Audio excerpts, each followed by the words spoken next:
afternoon to everyone. So we are the Group 8 and we are here to present to you the Cavite Mutiny, two sides of the same coin. So first, let me introduce my members. Here is Bench Bondo, and then Kate Escoto, Angela Garcia, and me, Carl Gutierrez. So first, let us see our objectives for this presentation. So first, differentiate and find the similarities in the documents presented by the three authors, which will be presented later on. And then create a Venn diagram of the three documents, their similarities and their differences to each other. And then next, provide the significance of the Cavite Mutiny and the execution of the Barbarossa to the Philippine history.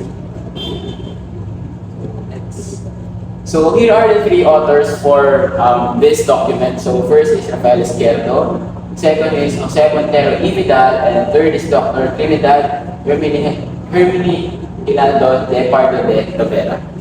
So first, let me provide a brief background kung ano nga ba yung Cavite Mutiny. So Cavite Mutiny was a failed uprising ng mga taga-Cavite noon dahil nga na-abolish yung mga rights nila and yung mga ginagawa mga atrocities sa kanila ng mga Spaniards.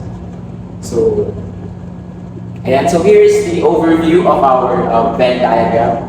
So the first part will be the Rafael Izquierdo document which will be presented by Bench. Let's start off with the source of Rafael Izquierdo. So we should consider Rafael Izquierdo as the main source, or perhaps very prominent source, due to the fact that he was the one with the primary source, and he was a Spaniard, which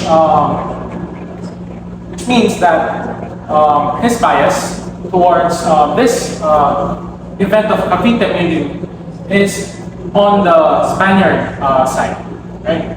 So let's start off with the first point. The source was stated on the 23rd of January of 1870. He also stated that the Spanish government tried to seduce the natives by offering wealth and employment.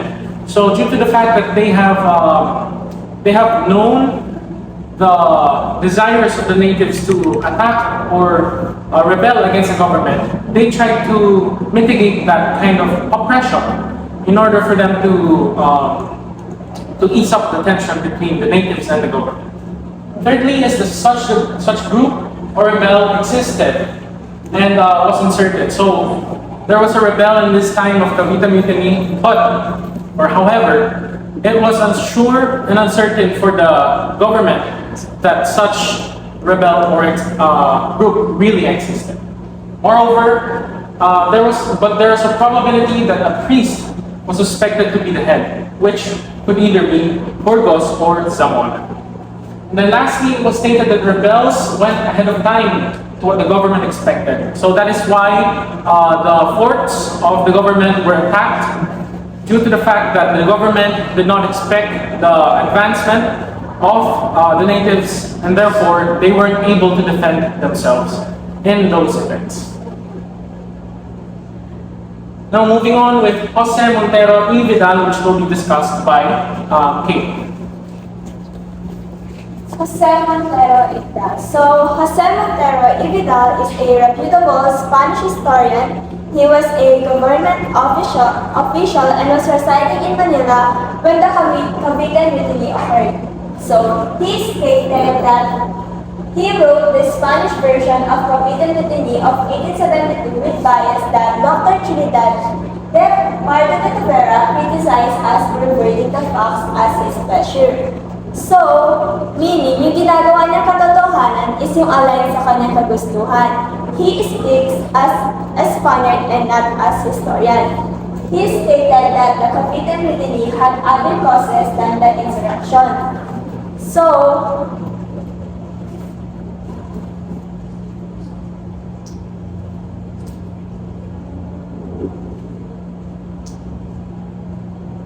So he interpreted that the mutiny was an attempt to remove and overthrow the Spanish colonizers in the Philippines.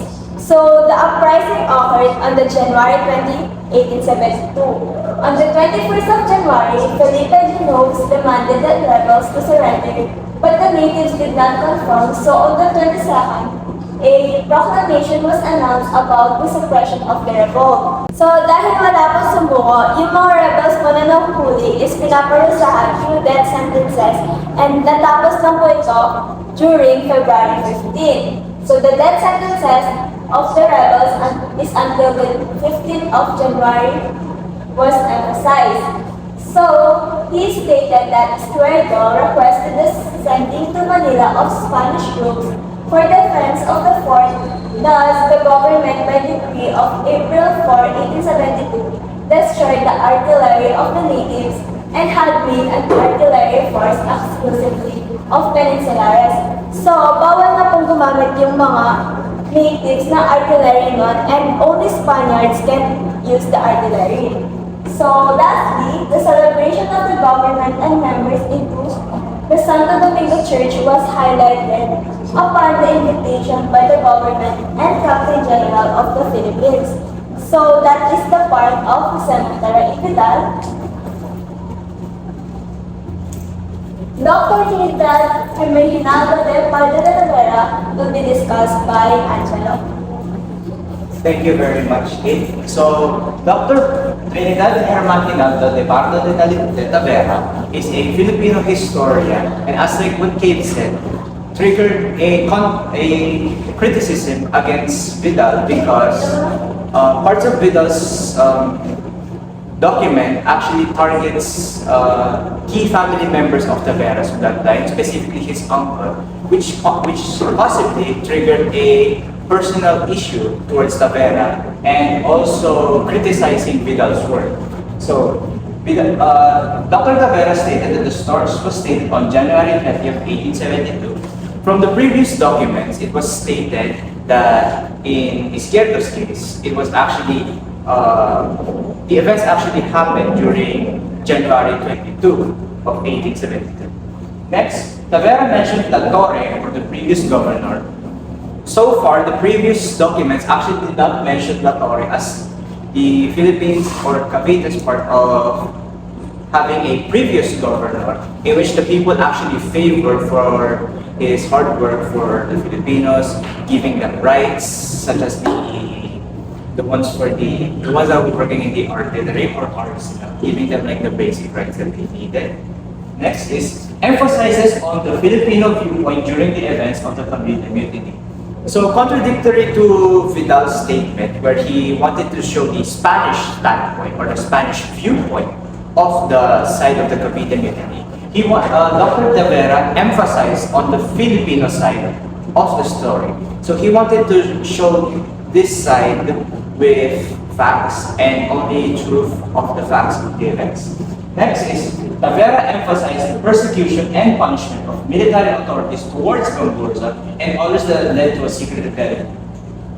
He wanted to point out the atrocities of the Spaniards towards the Filipino people because the Filipino people emphasized that they only wanted their rights back due to the Cavite Mutiny that was taken by Izquierdo, while also at the same time they only wanted materials such as for educational needs and for daily living. They only wanted those simple things, yet they were denied of that by the Spaniards, in which the Spaniards, namely Izquierdo himself, suspected that the Filipinos are actually rebels plotting to overthrow the Spanish sovereignty towards the country.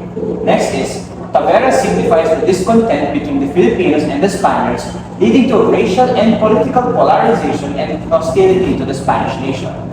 He signifies that the relationship between the Spanish and the Filipinos are on thin ice, meaning that it could break down at any second, in which it could also state that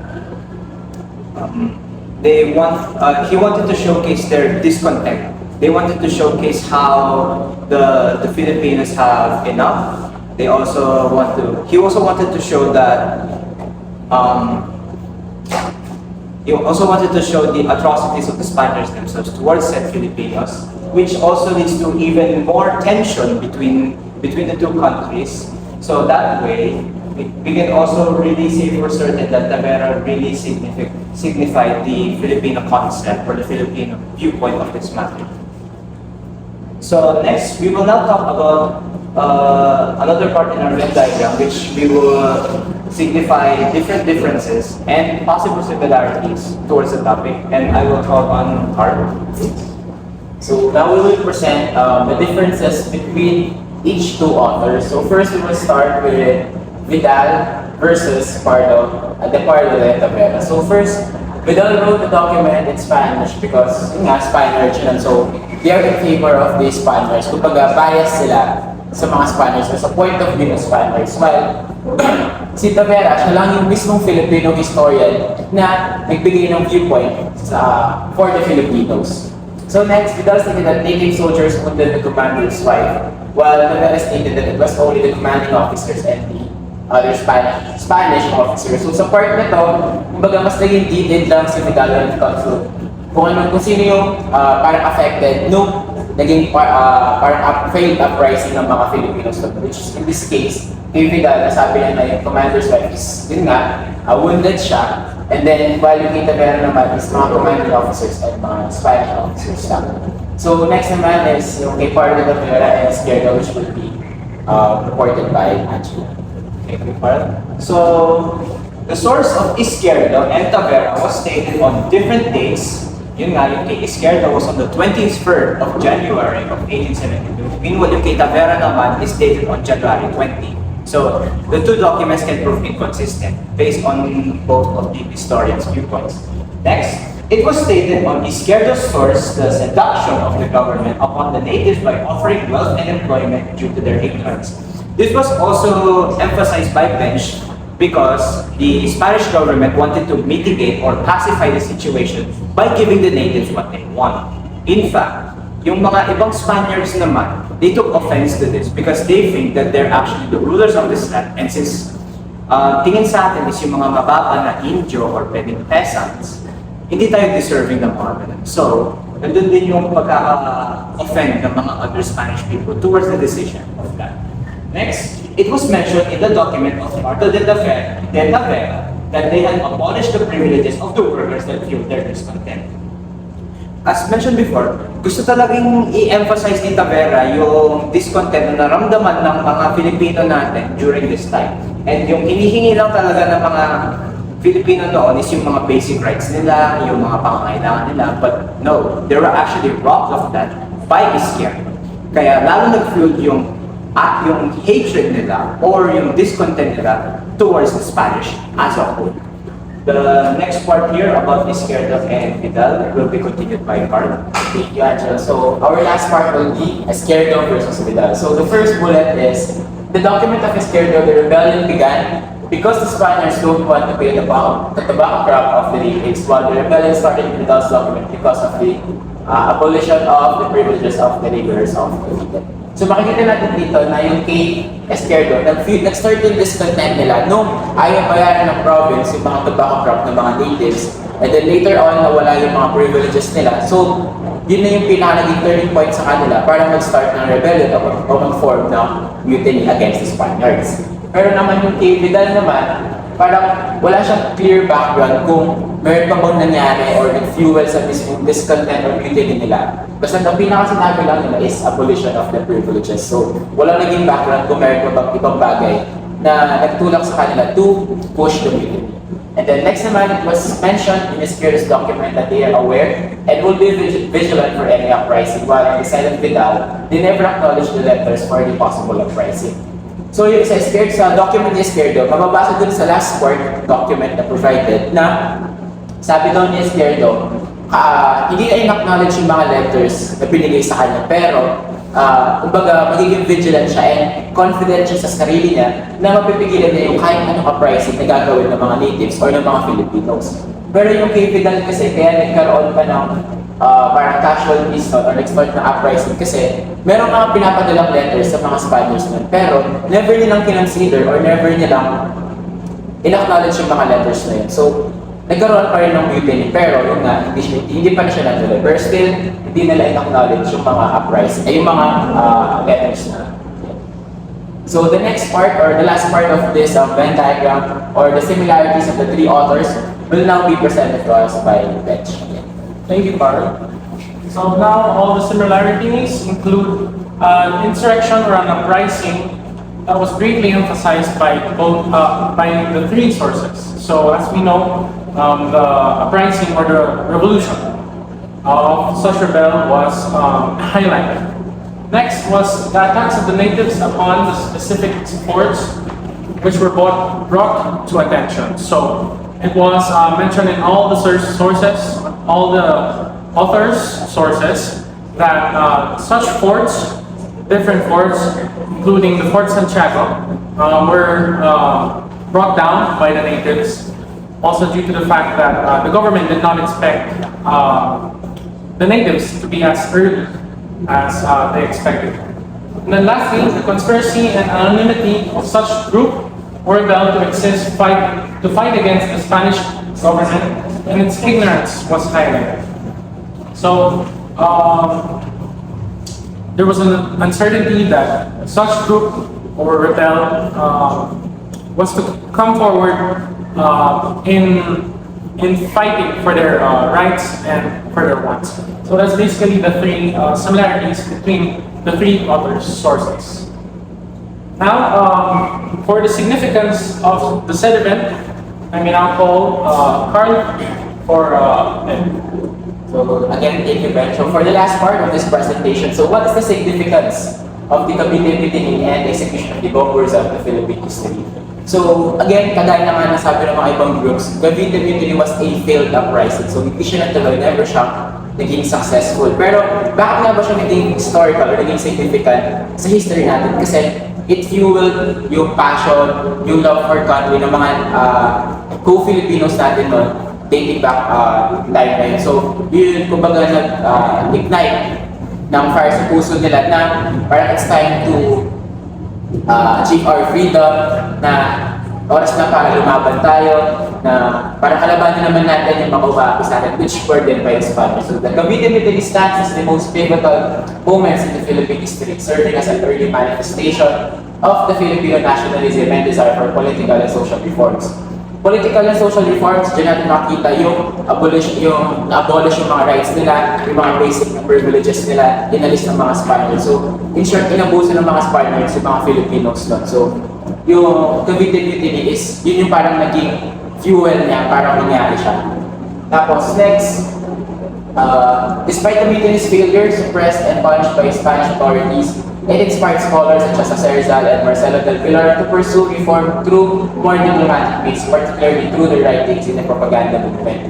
So, isa sa mga highlight ng parang buhay ni Rizal doon is na-witness niya talaga, bata pa nun si Rizal, nung na-witness niya yung execution ng Gokurs or tatlong pare na yung nga sina Gomez, Burgos, and Zamora. So, na-witness niya and at that moment, doon na naisip ni Rizal na gusto niyang meron siyang gawin para sa country natin. And doon, mas nag-ignite yung nationalism niya and yung pagmamahal niya sa Pilipinas. So, together with Consero H. Del Pilar and other scholars or yung mga ilustrados, nag-form sila ng movement na nasa Spain sila kung saan nag-aaral pa sila sa Spain or yung mga propaganda movement na kinakalaban nila yung mga Spaniards, pinupoint out nila yung mga atrocities nila, pinupoint out nila yung mga abuses na ginagawa nila sa Filipinos through writing. So, kumbaga, yung mga tao sa Philippines noon is more on parang sword and ano sila na mas marahas yung way nila. Pero si Rizal and yung kasama ng mga scholars or illustrados, mas pinili nila na to fight in a diplomatic way. And then, so the Cavite Mutiny in essence served as the precursor to the 1898 Philippine Revolution. So, yung Cavite Mutiny, so yung failed uprising siya, pero siya yung isa sa mga dahilan kung bakit nag-start yung Philippine Revolution natin that time. The frustrations and discontent that arose from the events like the Mutiny laid the foundation for more organized and widespread resistance against the colonial rule. So similarly, ito nga, si Mariano Gomez, si Burgos, and si Zamora, known as the Gokurs, left an indelible mark in the Philippine history. Their inhumane execution underscored the arbitrary and oppressive nature of the Spanish colonial rule. Kasi nga, di naman talaga sila yung may kasalanan sa mutiny, pero na-execute pa din sila. So dahil doon, Dr. Jose Rizal established the Liga Filipina aiming in more organized resistance against the Spaniards. And then, last part na lang to. Ayan. Together, the Cavite Mutiny demise the Gokurs contributed to the Filipino revolt.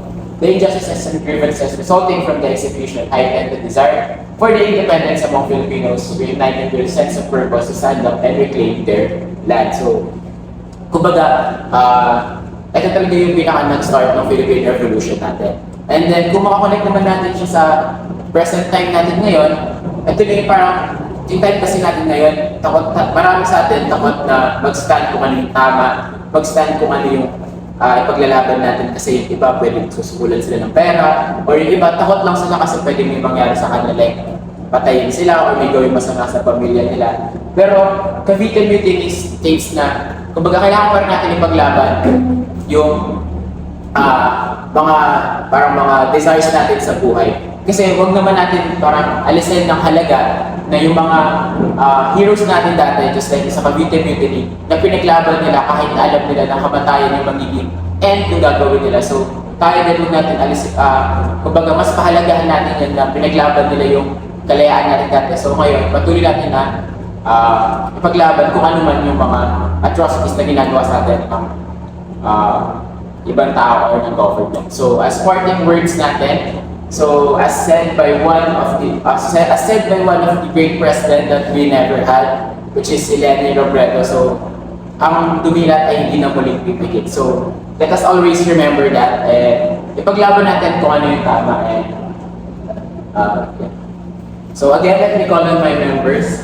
So thank you for listening and hope that you learned a thing or two about our presentation. So thank you and good day.